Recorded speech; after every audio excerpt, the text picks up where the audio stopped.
atu le fiafi pa ia malu tatu e kalesia mai mau te tele se io I mawaiti whantalo fatu I tua asina sina o ta mama tina matutua ia o ngari tarvo whanau talo fatu fo I tama mteine le o tarvo whanau tarvo se o lava ia tatu whanauiti whantalo fatu tua le fiafi tino kiriso tatu ainga I le lii ia o tatu ainga foi long foi na whafunga mai le fiafi po le ainga o le FAATUATUA ia malo le folau malo foi le on sai nei teimi e pe on tatu ia ia tau o whapalanga challenging times teimi o lui tau interesting times o teimi winga ia o teimi o mwhaiona whaari ai le lofa o le li on tau o taruai o lo muie whanoa noa o ai whamafan wharaina I nato teimi o le tatu whanoa noa te mina la talata ai oi le tua e fala talata mai foi le tua ia te oi ma tu spaia tatu fala talata ia te ia ona fala talata mai le oi ia te tatu la tatu te talo faftai le tua o no le ia no le le fu yaso o manto wo dia o le stasi ma fona o dia se te mi lo nola se vanga na o e fina ngalo iai o manto wola foi whana wina I mātou I o mātou I leo langa le nei ai maise o lo ainga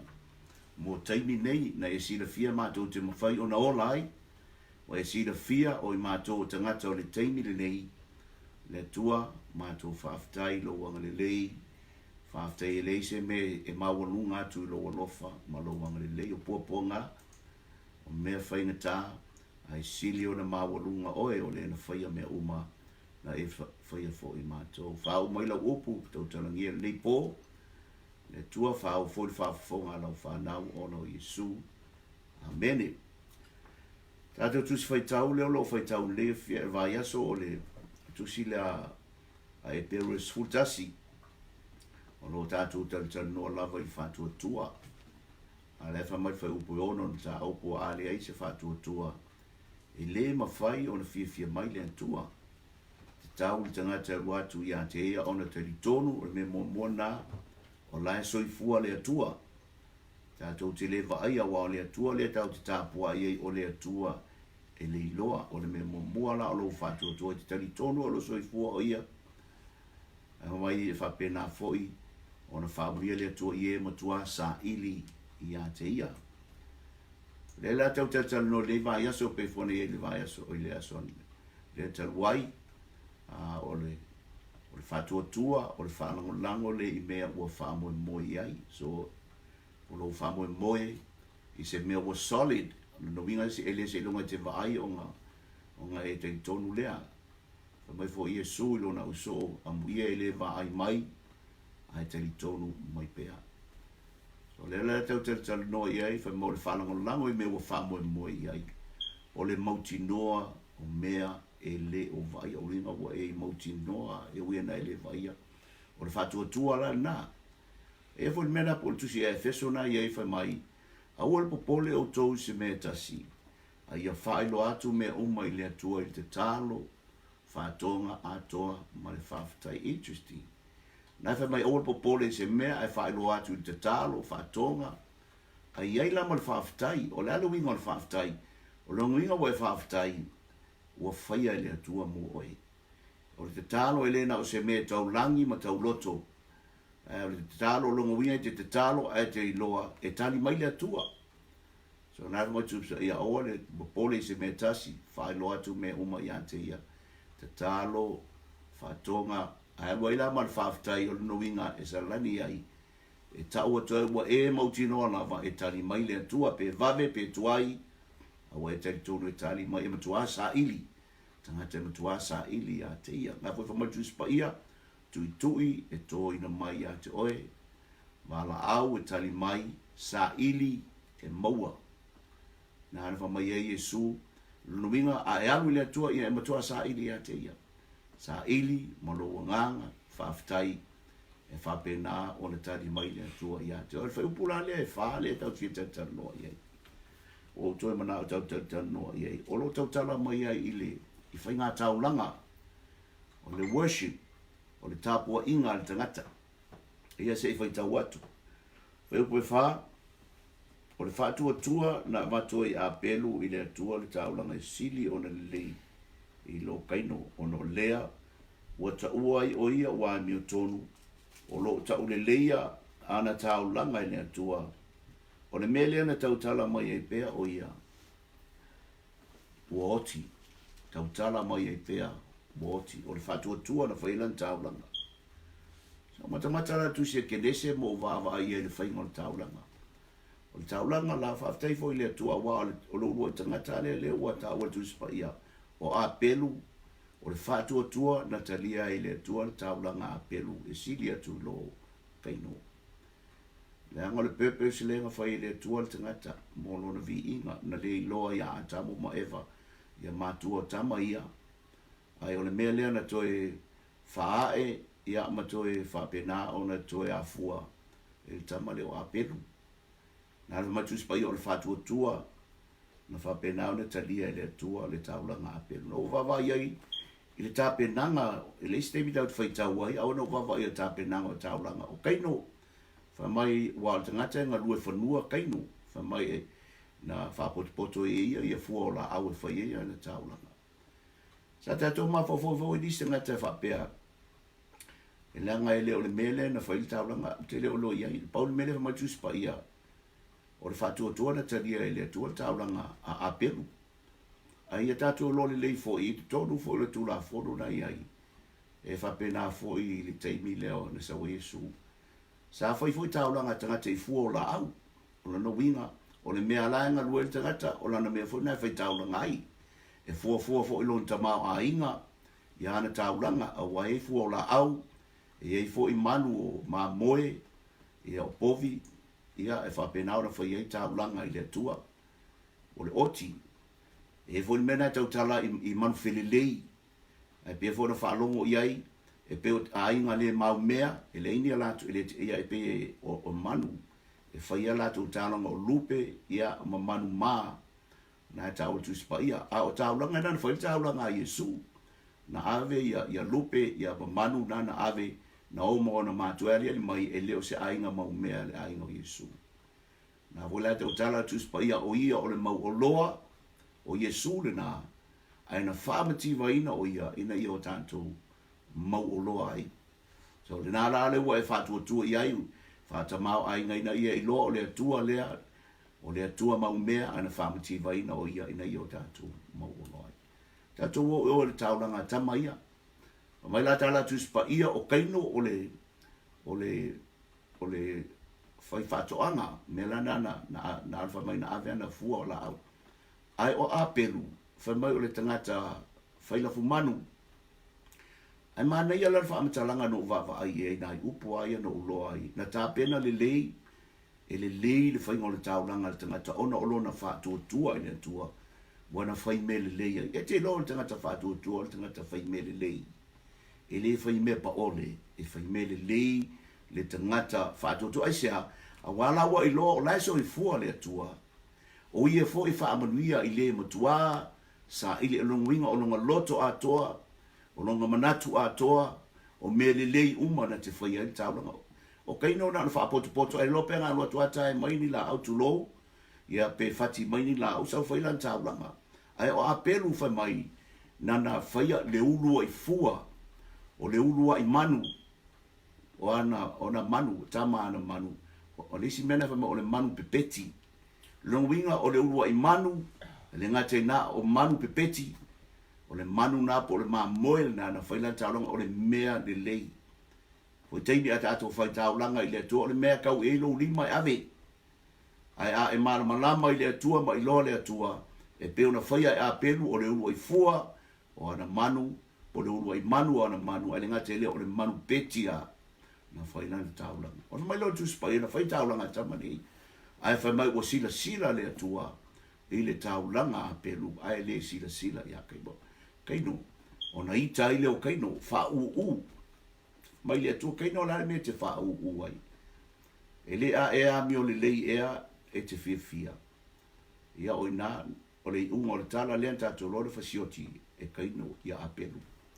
Ai se a ua mu le taulanga Abelu.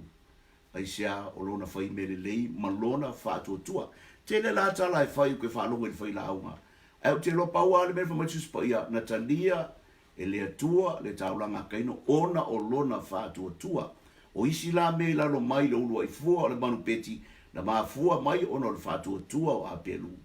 o le nana na fai melelei ai ma fai la le taulanga o saulia lelei awana te loa o lona atua o le atua te le o le atua mawalunga o le atua o mea uma o le atua na matua mea i ante oe o le atua foi e na te whaamanuia i ante oe awai le ai tā lafu le atua i ante oe ia o le talalana ia kaino ma apelu so le whamai tā la tuspa ia tusi le tau whaitau ina o le whatua tua na whaia i apelu le tau langa e sili atu lo kaino o te lo le worship o le mele na whai le atua le tangata te le a mesa ma fo i le fiafi wana e whamai tā la tusi e peru i le tangata e sa ma fo i ai mo ma fo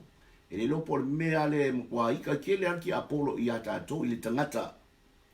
wa fa matus pa ia na fai le atua le tangata tusi e peru na iai ma tusi salamo fa mai na fai le atua le tangata e maua lalo i fo i angelu ai ua fa paleina o ia le atua i le vi inga male mamalu lo no winga o mo angelu e pito i le atua me fo na awa te lo le mesa ya Lucifelo o la nga ruenga na sa fai po satani o le ti Apollo ona na mesa fai o le vi inga o le atua tu se esquiero tu se sei o lo fa matala mai o tangata e au le lei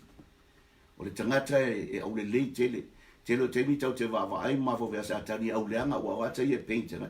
ai te lo e le fa pena satani au le lei e leo le lei e mana ia lo na leo e loa tala au le lei e fai le vi inga o le atua o la na mena sa fai ai o lona fa ma walunga wa mana o ina ia na fa o le vi inga o le atua o le mela na tuli ese ai mai o ia i lona tūlanga. A le whela lawa tu o le watu ia tātou le vi inga. Whai mai wana whaapale le tangata i le vi inga male mamalu. O le vi inga male mamalu. Ai te lo oe na whai oe e maula loifo i angel. O le mela nga o lai li vau e satani ia te oe. Ai e lo na whai le vi inga o ne atua. O le vi inga e whai lea ma tāulanga. Whai mau le fua o tātou lau ngutu. Wa le to e alu mani manu e pena whaangaina e a peru makaino. A o fua o tātou lau ngutu mai tusi e peru. E tātou te avatu so o ai le vi inga. E tautala e vi inga fo ile na o le pese e whaina e tautala i le vi inga. A e tautala e te tautala so se me tātou te whaia. Ia vi ia i le atua. So tātou mta opula na le fiafi. Ia i loa o le FAATUATUA. Na whaia i le atu e a peru le taulanga e sili atu lo kaino. O tātou fo e tangata o le atua. Aue te whao o le vi inga o le atua. O le vi inga o le mea le atua. A o le whaamanuianga o le mea mai a te oe le tangata o le atua. FAATUATUA lai te whai mele lei ai. FAATUATUA e te whai taulanga o le worship le na. Ana fo e whamatusi a Roma i atu ina atu. O tau tino i le atua o le taulanga ola pa ia ma male mali o le mele te tau o le tātou whaia. O le mena whai mai of tuatu o tātou tino i le atua le taulanga ola pa ia male mali ai whai mai o le worship le ngai mga o i le atua o le tu ina atu i tātou. Ia whaamlia mai le atua le nei fiafi o lava lea mta upu tau tantanoi ai te le anisi mena o fia mta tantanoi foi. Tantanoi foi le worship o le fine lea a Samaria lea na alu ia lea na whenua i mai Yesu le tele ofisili al fafine na amata mai a i le vai ia sau le vao Samaria ma tangata Israelu ia whasolo mai a le mena se io ona na maua i ana tane fa Yesu ala valaua na tane fa mai lesi tane mai Yesu isa oe e lai sau tane ai to ono pe to fitu ia le na mena lo mutua sa iai ia se fa solo mai ngolo de worship uma loa malie lo mal fine fa mal fine me mulia wo to fa mai o Jerusalem te tau na tapo ia o matu tama sa tapo i le maunga ni ia nala fa mai Yesu wo o mai taimi wo o ne fo iai po Yerusalema, po Kirisema te tāpua iai. Ao tangata lai sa ili iai le tua, tangata te tāpua ia te ia. I le nganga ma le whamaoni. O le atua, o le nganga lava ia, le pe o le tātou tala, te le o vai le atua i lau te talo, e te le o vai le atua i lau tāpua inga ma lau vi inga. Mai o le atua o le nganga lava ia o e tāpua ia te ia, e te tau o le tāpua i le nganga ma le whamaoni. The Spirit of the Lord, le nganga o le li te tāpua i wa oe o le nganga, ma le whamaoni o le truth, o ia o le ala upu moni o ia o Yesu le na a iloa Yesu a ia Yesu lo loto te lota puai a le Yesu fa mai e tala Yesu i le fin Samaria to te ta puai ma le loa a wai mai a i utaia le fa o le tanga te so na me le e pe o le ai ta o le tusi e peru o Utah le tuanga Utah e le o iai se tu langa fai tau langa o ta ua le whenga inga tuai ai wo o mole whenga inga fofa me o suia le fai tauranga o suia fo i mole tauranga fa mole tauranga na le FAATUATUA i le tua i le upo le tua o tato iai i le whenga inga fofa amaria le tua le nei po fa aftai fa fonga mai anga le yatu le tua so se mana onga o iai ia i loa lai so i fua lo tua ono Yesu amen. Ea olo ye tātou mana onga tātou te talo mo au auna public servants ea anga le leile li i a ilatou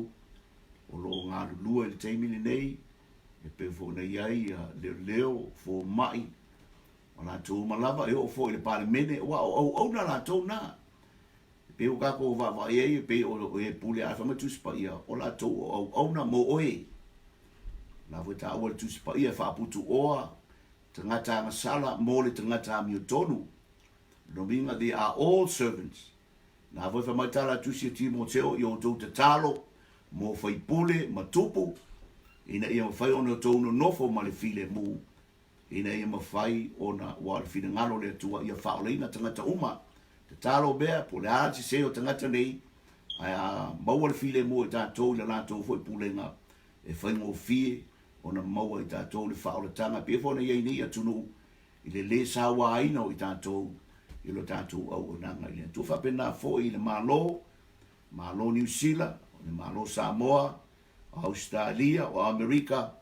malo Kirisiano, o lo iai. Iai mai se fo i atunu e leo malama. Malatou le talitonu le atua le tātou te tāpua. E le atua leo vaia, o le atua na whaia mea uma. O le atua o lo tu mawe o e le li liu o ana nafi ma le so e o i le whaamavau. I o mana onga nā tātou te tāloa i le atua le po o whaiwina le po kalame so se mana onga fo i o ia i le fiafi whawheloa i so se mana onga awa o mai mātou le taimi